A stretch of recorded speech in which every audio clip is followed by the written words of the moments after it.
going to do some upgrades and remounting on my little Dillon Swagers. I've got two of these, and I've already prototyped out the first one, so we're going to kind of quickly go over the second one, and I'll show you what I've done.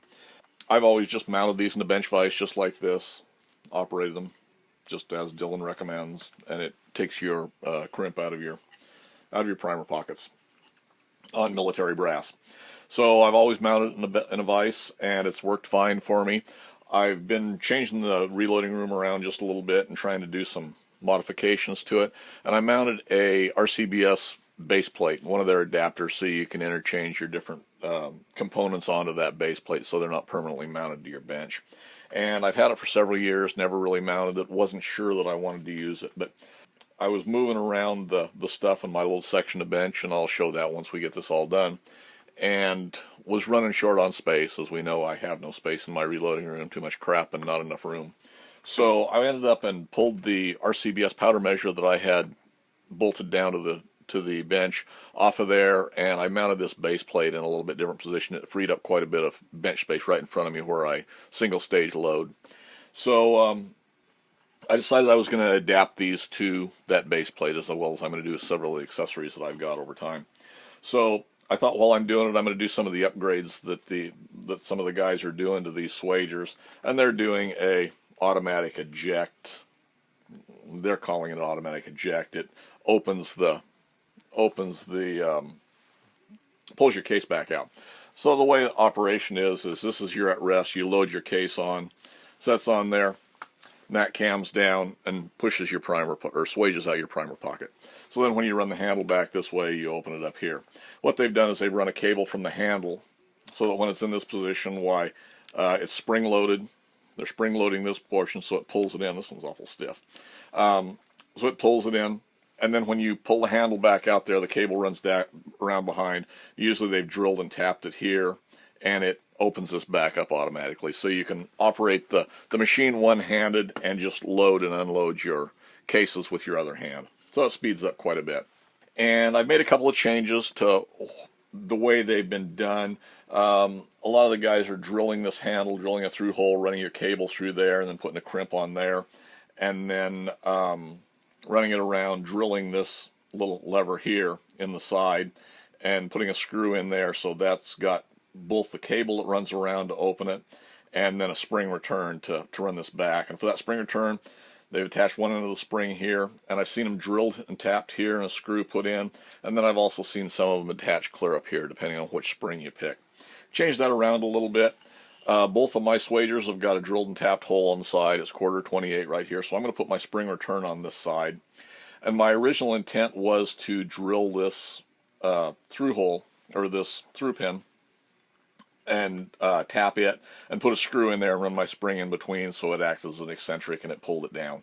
I'm not sure that there's enough travel there, and I also found out that pin is hard as can be, so it's too much hassle to drill and tap it.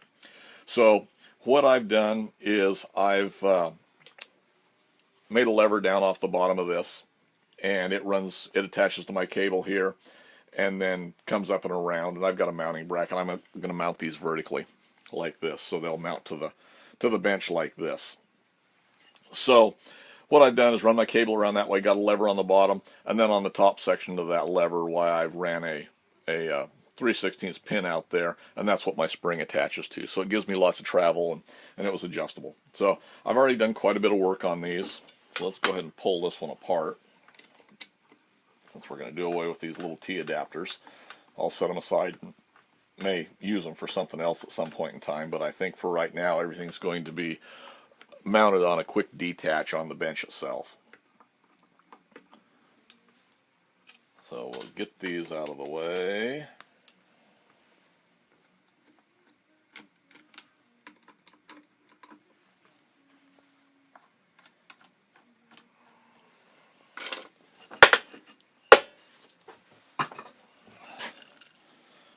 Using those screws. So there's the machine as you would get it from Dillon with the adapters.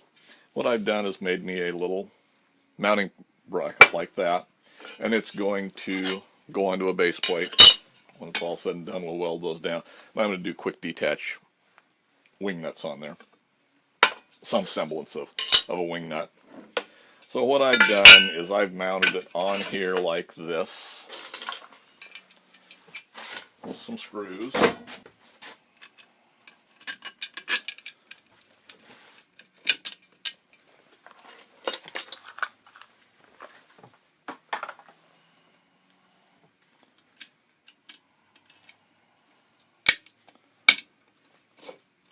They'll mount on there like that, and it clears on the top. What I ended up and did, I was going to run it there. We've grooved it up here, 1.5 inches up, and I'll pull that apart and groove it. Will be one of the first things I do. And my cable's going to run from that groove up and around this little rod that I put in here, and it'll go down to my arm in the back, and that looks something like this. We've already got these welded up. Cable will run through here in the bottom. So we're going to do that. We've got to square up the bottom of this. Once we adjust this to the proper length, so it's 2 inch, I've set it so it's approximately 2 inches off of the base plate, or from the bottom up to the bottom of the swager. Why, I'll notch out the back, because I've got a little spring that I put on the back to pull the cable on down taut. And we'll go ahead, lay that out, machine that off, machine our handle out, and then we'll come back and show you how it's all set up.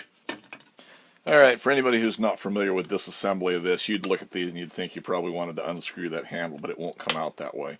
All you have to do is you pop the C-clip off, you slide the shaft out,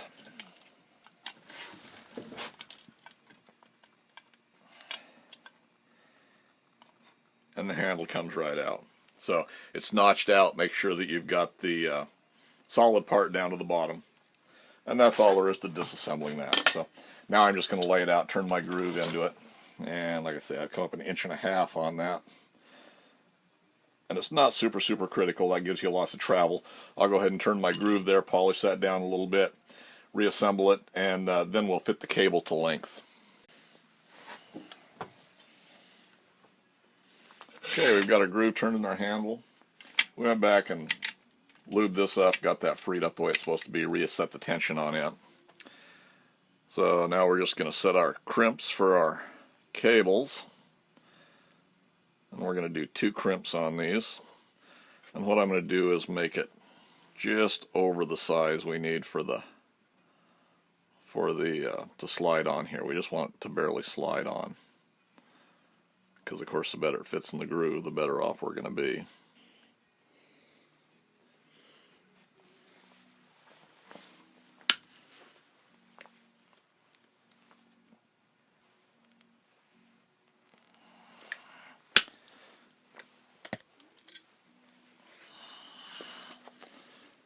We've got our loop, should just slip over our handle and slide down on just about like that. That should hold it. We may go back, put a little shrink tubing over the top of that.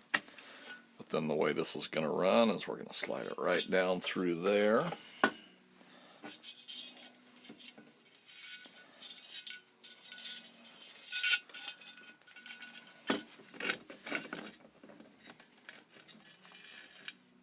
Just like that.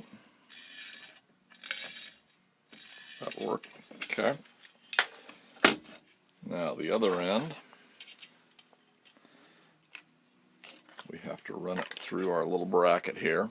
And these brackets will get sandblasted and powder coated. And I might be better served to go ahead and do that before I assemble it, but I have to adjust them a little bit anyway. The other one I had to bend the arm a little bit to get it to clear the way it was supposed to.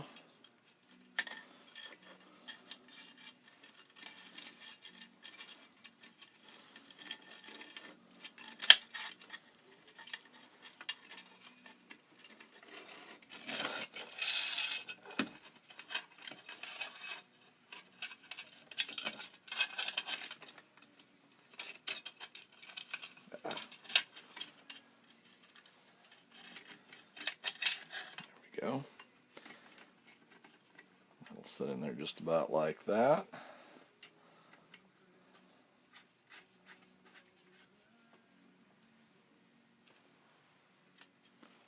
And that goes back on top. Snug it down for there.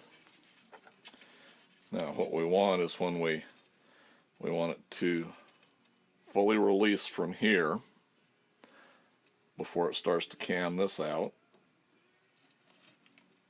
like that. And we've also, let's go ahead and put our return spring on here. This will be our return spring. And this is the screw that's going to activate it. It goes into the side of the casting. It goes right in there.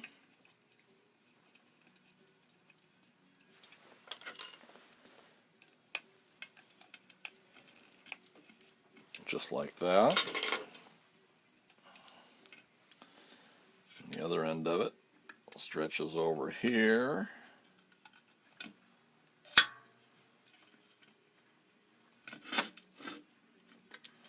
Like that.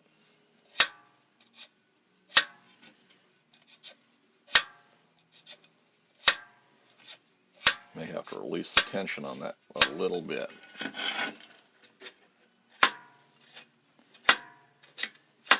Well, here's our components made up. The swager is set up to where we've still got a little bit of tension on it. When I reassemble it here, I will have to adjust this because the rod wants to shift a little bit. We've got a spring installed on the side, and we're bolted onto the thing. Now, I've made another little modification to the swager itself that this one did not have, and I don't believe any of them do. I don't believe the other one does either. I put a spring behind the plate here. And this plate is always just floated free. Yeah, on both of them. I haven't changed the other one yet. But I put a spring behind there to hold tension for the ejector. Not really necessary if you're running the machine manually, and it may not be necessary for this application either. But what I found was the case wanted to hang on the swager punch itself, so it would ride it back up and wouldn't eject with the travel that we had with it. So what I've got here is I've got my cable with a loop on the end that goes around there. It comes down, and I bent my arm to adjust the length for any variation that I needed to get the proper throw. Run through there, another swage on the end, and I put a small loop on this one. The other one, the first one I didn't put that loop on, but I found if I added a little spring on the bottom, it held that cable a little bit straighter, and it seemed to operate a little bit more smoothly. I'm sure I've way over-engineered this, or I've way under-engineered it, but I've way overbuilt it. So the way it goes together is we slide it right in there and run our loop back over the top. And these parts set down in there. And we get this loop over the end of the handle and slide it down into position, into the cutout there. And then we feed the rest of our mechanism back up through here.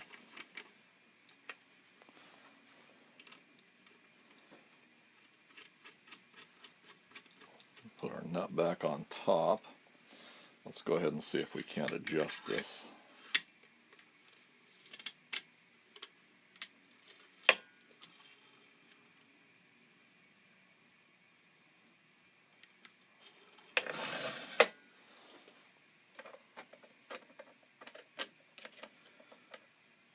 And you'll get a little bit of variation between the different styles of cases.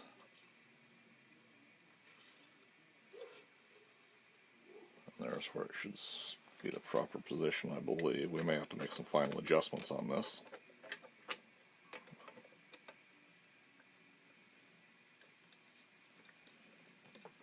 Snug that up.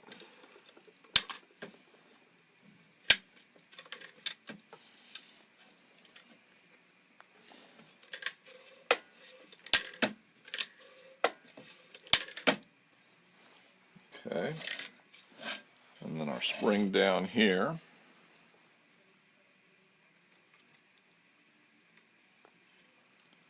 We just run it over the other end of that little spring.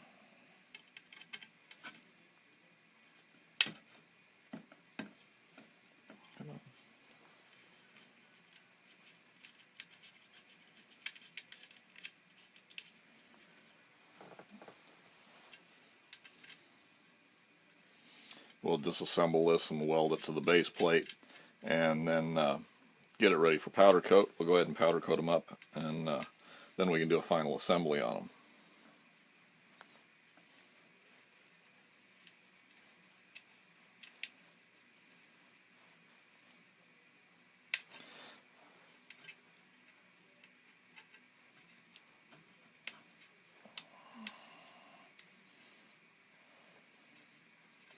I just used a little 632 screw and nut on the back side.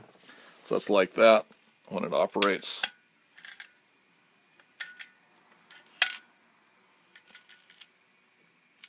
I just got to adjust that. Our punch is a little bit long here now.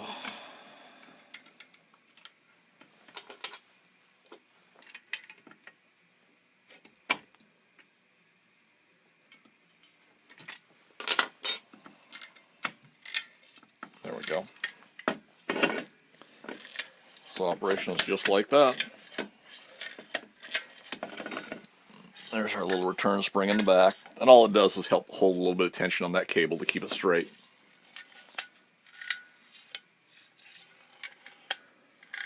Just like that. Ejects it out.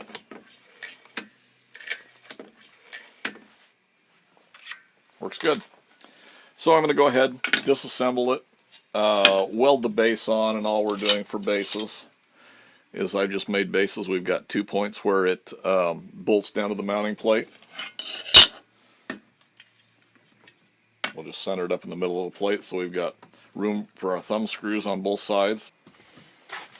Okay, let's see if we can't get these together here. Which one is which? This one goes to this one. This one goes to this one. This one's going to go to this one. And this one will go here. So,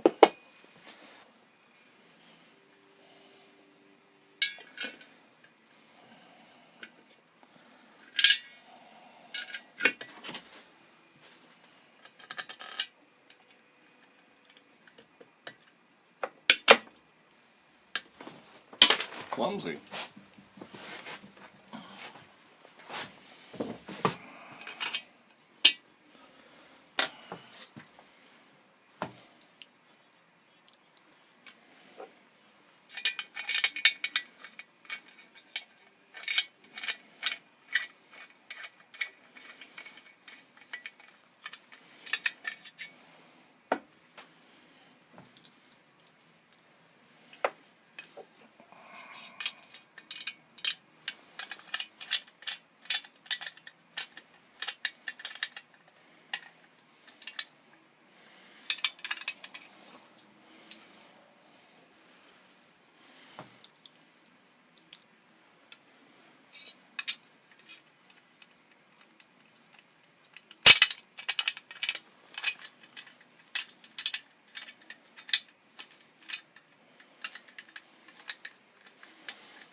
I like it.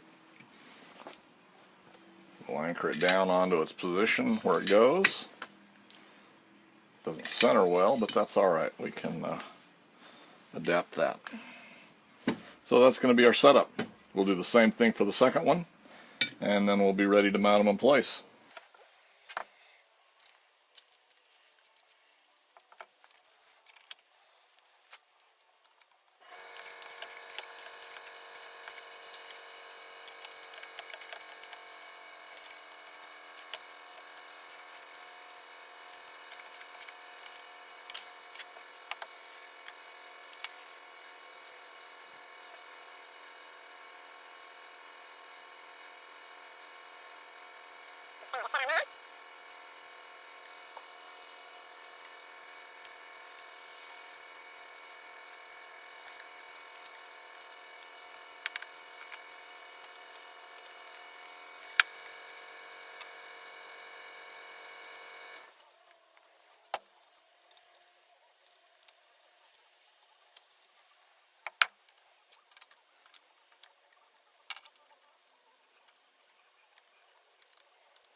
Alright, here both of them are.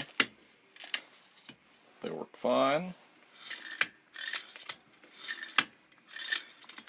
So the only thing left to do with this project is I've got the two little thumb screws that will go on either side here.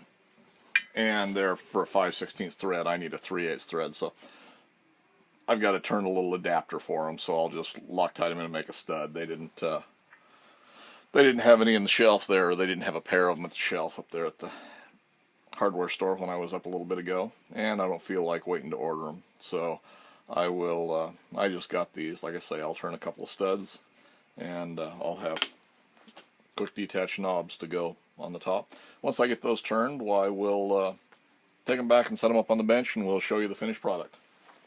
So anyway, I'm happy with that little project. Spent way too much time on it, not very much money at all, and they're going to work good. So I'm real happy with that.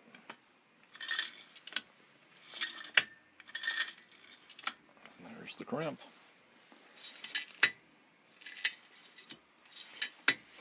I think that's quite a bit cleaner installation than having a spring run up the side and either a big eye bolt here or something like that. Piece of surgical tubing stuck down over there and wrapped down or something. Well, here's our finished product, and we've got both of them done here. This is the second one, but we mounted them to our RCBS base plate here, and if you'll remember, I had my powder measure mounted back here, and I had it just permanently screwed down. By moving it up here, or by moving this base plate up here and taking it off of there, why, I freed up a little more area back here, makes a little bit more area that I can work with. And I just made a little quick detach bracket or a sliding mount that it slides in up out of the way over there. These are my mounts. They're both the same, except one's set up right now for 30 cal and one's set up for 223 or small primer. But it works just fine. They both work exactly the same. We've got, I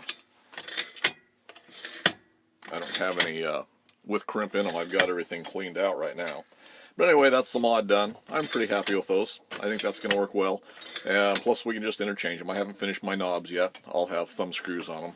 You know, like this. I've actually got 4-winged ones that I've got to build an adapter for, or else find some different ones that have got a stud on them. But that's the setup. I'm really happy with that. I think it looks pretty good. I think it's really solid, and I think it'll do a good job for what I need. I'll have to build some sort of a station to park these at, whether it's, I'll probably mount them on the wall, or mount one on the wall very similar to what I did for the powder measure. I'm not sure exactly where I'm going to put that, but we'll get that set up eventually and get them out of the way. They balance just fine with the handle back in that position. They'll stand fine, but then they don't sit clear against the wall. I think storage against the wall into a little bracket, I'll probably mount them like that and just slide them into a little bracket that's got ears on it to hold it on the side. So I just slide it into position to store them. That way it won't over center. So that's the way it looks. That's what we've got. Hopefully you found something a little bit interesting there. And if you did, you might share the video, hit the thumbs up if you like them, hit the thumbs down if you don't, and any comments or suggestions, leave them in the comments section for me below. And thanks for taking the time to watch.